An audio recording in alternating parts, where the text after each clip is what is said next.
Dawn breaks. Silence hangs in the air. Your alarm shatters the stillness.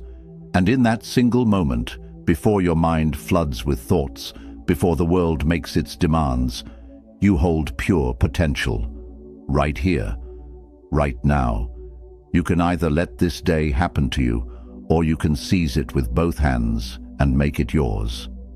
Marcus Aurelius knew this battle intimately.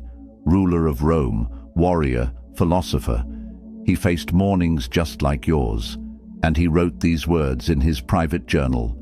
At dawn, when you have trouble getting out of bed, tell yourself, I have to go to work as a human being, not as a slave to comfort, not as a victim of circumstance, as a human being who chooses strength over weakness, discipline over drift. Listen, your mind will either be your weapon or your prison, and that decision gets made in the first 30 minutes after you wake up. Most people hand their power away before breakfast. They grab their phone, they scroll, they let anxiety, comparison, and chaos flood their consciousness, and by the time they realize what happened, the day already owns them. But not you, not today, not anymore. Stoicism cuts through the noise with one razor-sharp truth. You cannot control the world, but you can master your response to it. And that mastery begins when you open your eyes. It begins when you decide that this morning, this singular, unrepeatable morning, will not be wasted on autopilot. Seneca warned us. We suffer more often in imagination than in reality. Stop suffering. Stop imagining worst-case scenarios. Stop rehearsing failure in your mind. Start commanding your morning instead. Every sunrise is a reset button, a second chance, a clean slate handed to you by the universe itself. You don't need to be perfect. You don't need to have your entire life figured out. You just need to win the next 60 minutes, because when you win your morning, you build momentum. And momentum is everything. It's the difference between people who talk about change and people who become it. Right now, we're diving into 10 Stoic practices that will transform how you start your day. Not theory, not philosophy for the sake of sounding wise. Real tools you can use every morning to discipline your mind, reclaim your energy, and walk through your day like someone who owns it. These aren't motivational band-aids. These are battle-tested principles that helped ancient warriors, emperors, and philosophers survive chaos and build legendary lives. And I need something from you right now. Hit that like button, not later, now. Drop a comment telling me you're ready to change your mornings. Share this with one person who needs to hear it. Subscribe to this channel because we're building an army of people who refuse to live on autopilot. And don't you dare skip a single section of this video. Every piece matters. Every practice builds on the last. Your future self is watching. Make them proud. If you're ready to own your mornings, type this in the comments right now. I wake up with purpose. Number 1. Today is yours. Make it count.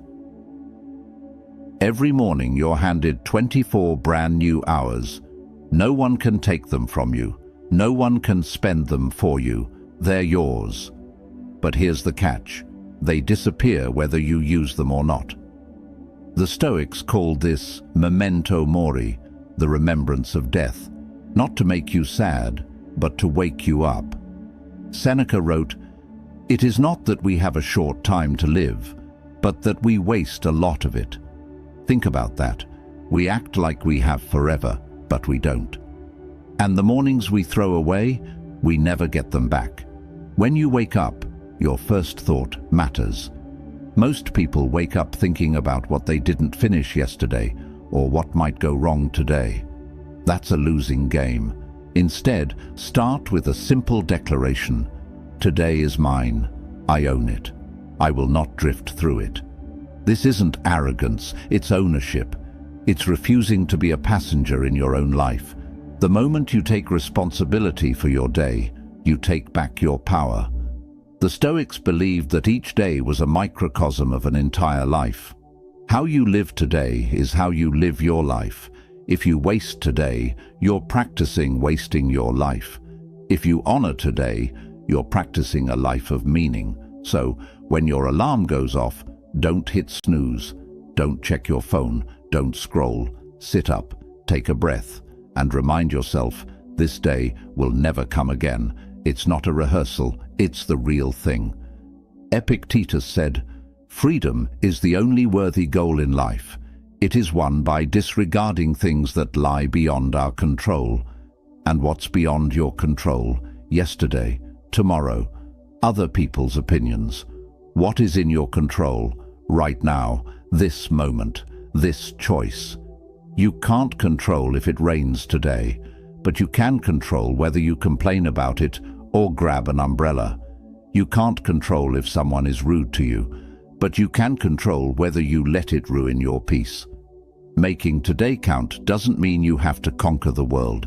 It means you show up with intention. It means you move through your day with awareness, not autopilot.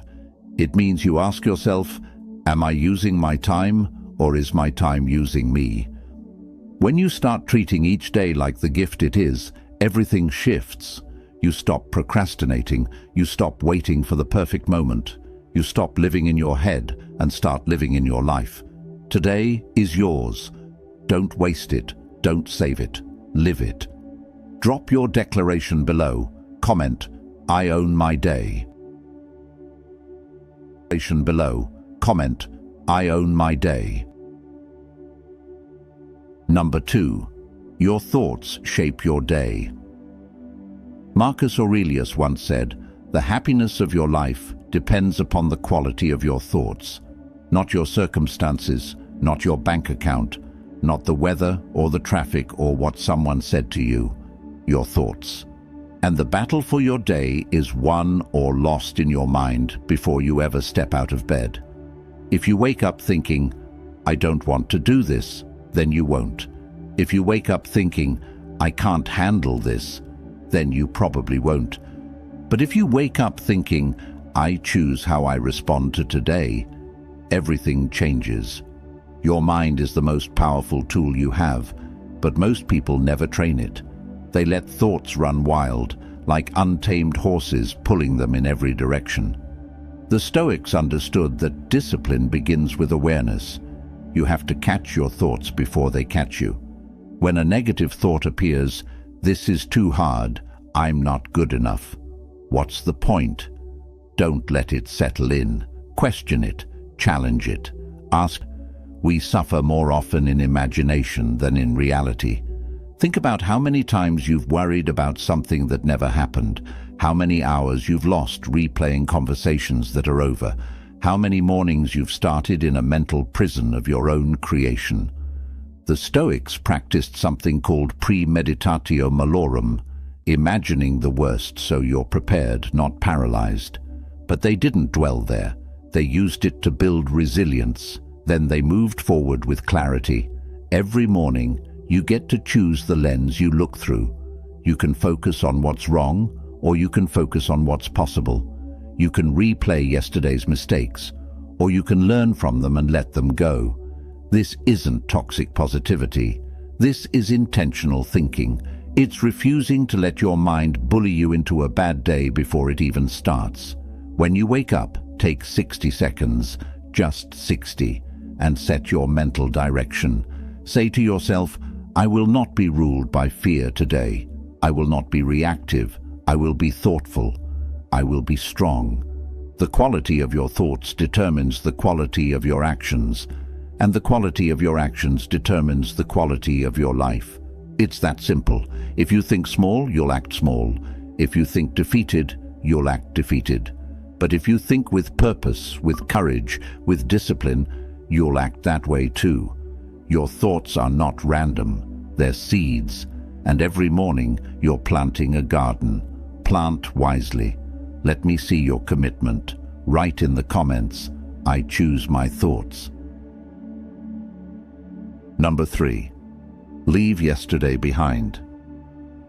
One of the most powerful lessons from Stoicism is this: you cannot change the past, not 1 second of it. Not one word, not one mistake. And yet, so many of us carry yesterday into today like a heavy backpack we refuse to put down. We wake up thinking about what we should have said, what we should have done, who we should have been. And while we're stuck in yesterday, today slips away. Marcus Aurelius wrote, "Confine yourself to the present." Not because the past doesn't matter, but because clinging to it steals your power. Every morning is a reset button. It's a chance to start fresh, to let go of what didn't work, and to step forward without the weight of regret. This doesn't mean you ignore your mistakes. The Stoics were big on reflection. They believed in reviewing your day, learning from it, and improving. But there's a difference between learning and dwelling. Learning says, "I see what I did wrong, and I'll do better." Dwelling says, "I can't believe I did that. I'm terrible. I'll never change." One moves you forward, the other keeps you stuck. Epictetus taught that we disturb ourselves by our own judgments. It's not the past that's hurting you, it's the story you're telling yourself about the past. Maybe you failed at something, maybe you hurt someone, maybe you missed an opportunity. Okay, that happened. But who says it has to define you? Who says you can't wake up today and be different? The Stoics believed in the power of now. They believed that every moment is a chance to practice virtue, to act with wisdom, to begin again. Letting go of yesterday isn't about pretending it didn't happen. It's about refusing to let it control you. It's about recognizing that you are not your worst moment. You are not your biggest mistake. You are someone who is capable of growth, of change, of showing up better today than you did yesterday. And that starts with a simple choice: to leave what's behind you where it belongs, behind you. When you wake up tomorrow, ask yourself, am I carrying something I don't need to carry? If the answer is yes, set it down. Forgive yourself, forgive others, not because they deserve it, but because you deserve peace. You deserve to move through your day without dragging chains. The past is over. Today is here, and you get to decide what you bring into it. Show me you're ready to move forward. Type, "I release what I cannot change." Number 4, control your mind first. There's a reason the Stoics spent so much time talking about the mind, because everything starts there. Your emotions, your actions, your results, your... Epictetus said it plainly. You have power over your mind, not outside events. Realize this, and you will find strength. Most people spend their mornings reacting. They wake up, check their phone, and immediately give their mental energy away. A notification, a message, a headline, and just like that, they're no longer in control. Their mind is being pulled in 10 directions before they even get out of bed. Controlling your mind doesn't mean forcing yourself to think a certain way. It means being intentional about where you place your attention. It means not letting every passing thought dictate your mood. The Stoics practiced what they called the discipline of assent, choosing which thoughts to accept and which to dismiss. Not every thought that enters your mind deserves your energy. Some thoughts are just noise. Some are old patterns trying to repeat themselves, and you have the power to say, "No, I'm not going there today." When you wake up, your mind is at its most vulnerable. It's still half asleep, still processing dreams, still fuzzy, and that's exactly when fear, doubt, and anxiety try to sneak in. They know you're not fully alert yet, so they whisper things like, "You're not ready," or "This is going to be hard," or "Why even try?" And if you're not careful, you'll believe them. But here's the truth. Those thoughts are not you. They're just mental static, and you don't have to obey them. The Stoics believed in morning rituals, not because they were superstitious, but because they knew the mind needs structure. Before you do anything else, take control. Sit quietly for a moment. Breathe. Ground yourself. Remind yourself of what matters. Remind yourself of who you want to be. This isn't meditation for the sake of being calm. This is preparation. This is you taking the reins before the day tries to throw you off course. Marcus Aurelius would wake up and tell himself, "Today I will meet people who are meddling, ungrateful, arrogant." He wasn't being negative. He was preparing his mind so nothing could catch him off guard. When you control your mind first, everything else becomes easier. You don't overreact. You don't spiral. You don't let one bad moment ruin the next 10. You move through your day with clarity, with intention, with power. And that doesn't happen by accident. It happens because you decided, first thing in the morning, that your mind belongs to you, and no one and nothing else gets to take it from you. Claim your power in the comments below. I control my mind. Number 5. There's a concept in physics called momentum. An object in motion stays in motion, and the same is true for your life.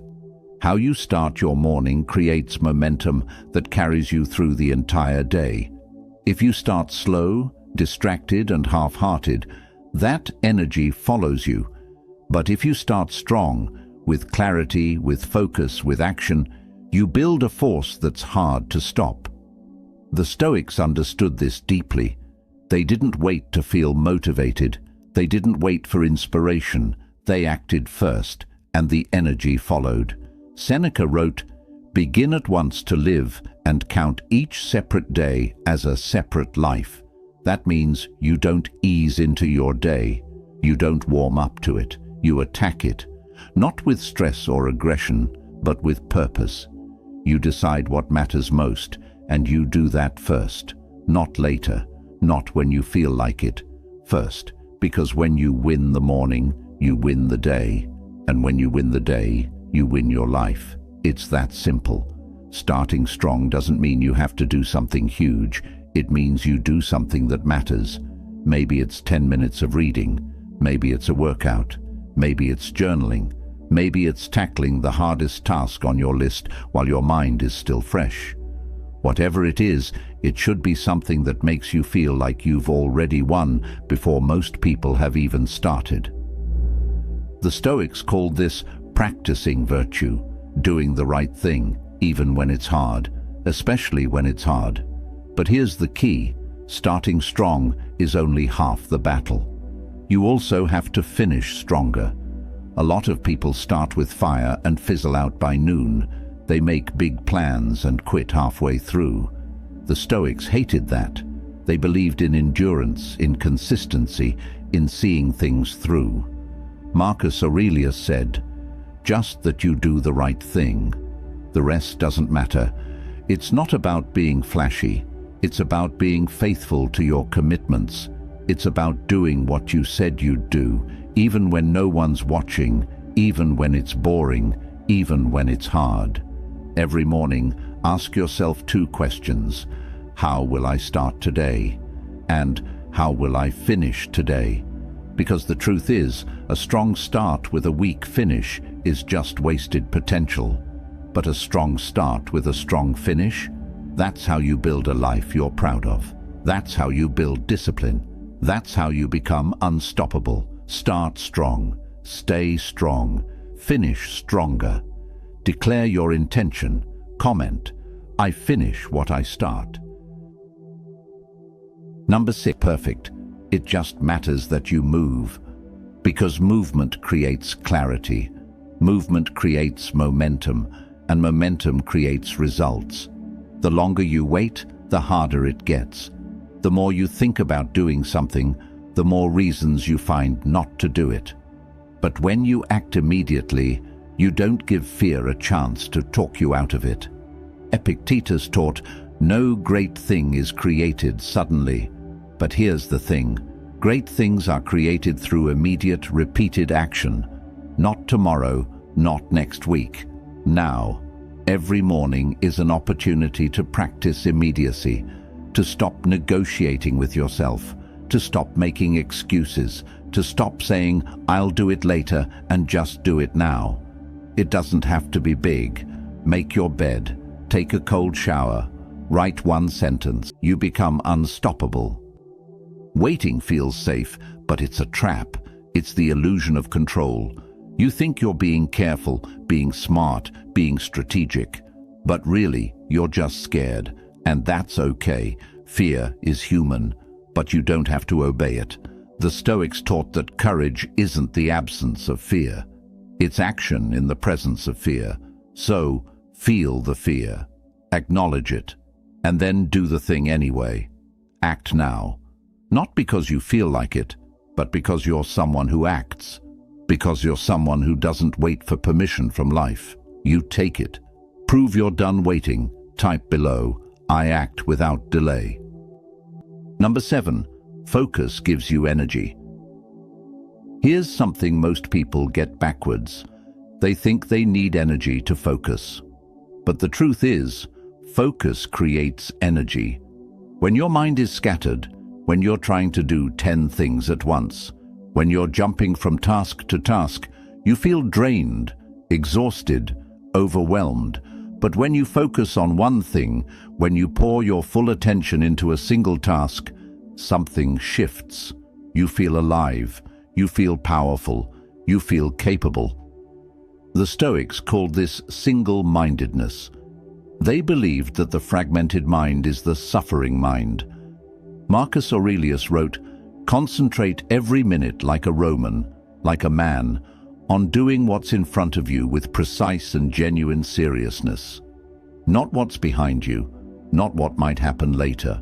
What's in front of you, right now, this moment, this task, this breath. Because when you're fully present, you're not wasting energy on worry. You're not leaking attention to distractions. You're channeling everything you have into what matters. And that's where real power lives.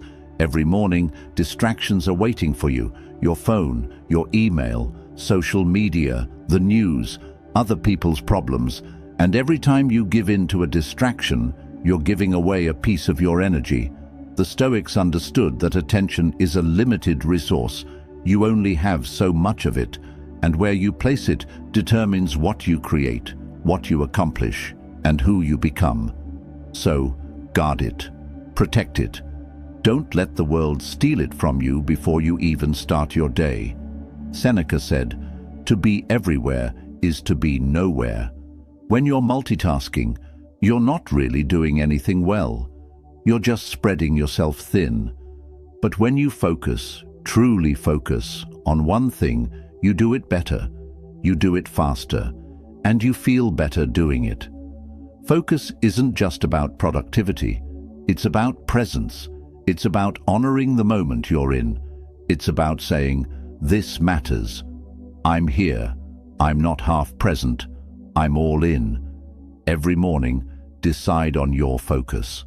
What's the one thing that, if you did it today, would make everything else easier or unnecessary? Do that first. Give it your full attention. No phone, no interruptions, no divided mind. Just you and the work. The Stoics believed that virtue is its own reward. But focus is your superpower. It's what separates the people who drift from the people who dominate. And it starts the moment you wake up with the decision, "Today, I will be fully present. Today, I will focus." Tell the world your decision. Comment, "I focus."